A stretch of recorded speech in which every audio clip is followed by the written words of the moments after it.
ও পয়গম্বর, আপনি কি দেখেছেন তাদেরকে যারা কর্মফল দিবসকে অস্বীকার করে? ফাযালিকাল্লাযী ইয়াদউল ইয়াতীম। ও পয়গম্বর, তাদের একটা বৈশিষ্ট্য আছে। সেই বৈশিষ্ট্যটা কি?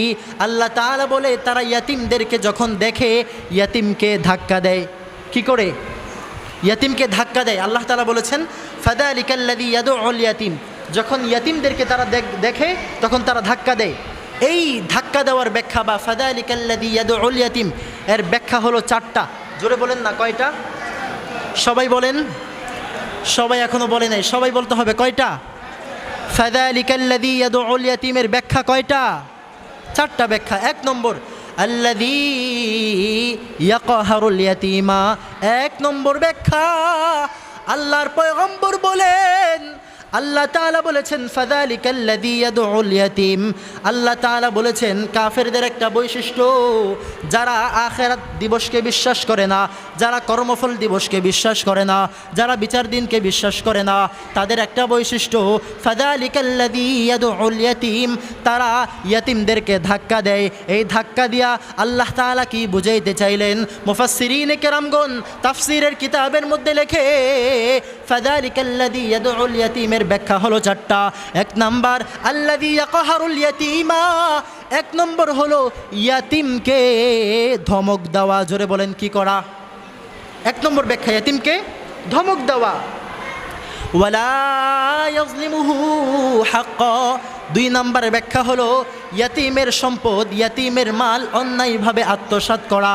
দুই নাম্বার ব্যাখ্যা, ওয়ালা ইয়াজলিমুহু হাক্কা, ইয়াতিমের সম্পদ আত্মসাৎ করা অন্যায়ভাবে। তিন নম্বর ব্যাখ্যা, ওয়ালা ইউতঈমুহু, ইয়াতিমকে না খাওয়ানো। বলেন না, তিন নম্বর ব্যাখ্যা কি? ইয়াতিমকে না খাওয়ানো। চার নম্বর ব্যাখ্যা, ওয়ালা ইউহসিনু ইলাইহি। আল্লাহর পয়গম্বর বলেন ফাযালিকাল্লাযী ইয়াদউল ইয়াতীম, ইয়াতিমকে ধাক্কা দেওয়া। এর চার নম্বর ব্যাখ্যা হলো ওয়ালা ইউহসিনুহু, ইয়াতিমের প্রতি সদাচরণ না করা। চার নম্বর ব্যাখ্যাটা কি? সদাচরণ না করা ইয়াতিমের সঙ্গে। তাহলে এই যে এখানে আমরা ফাযালিকাল্লাযী ইয়াদউল ইয়াতীমের চারটা ব্যাখ্যা পেলাম।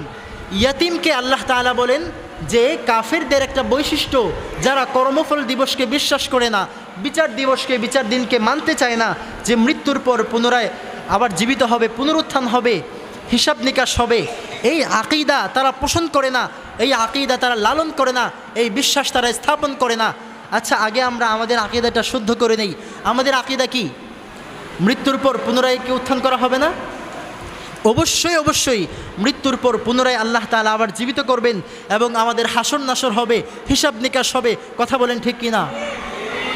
তো রাসূল সাল্লাল্লাহু আলাইহি ওয়াসাল্লাম ইয়াতিমদের সম্পর্কে বলেছিলেন, ইদা আরাদতা আইয়ালিনা কলবুকা ফামসাহ রাসাল ইয়াতিম। যদি তুমি চাও তোমার অন্তরটা, তোমার হৃদয়টা নরম হয়ে যাক, যদি তুমি চাও যে তোমার অন্তরটা নরম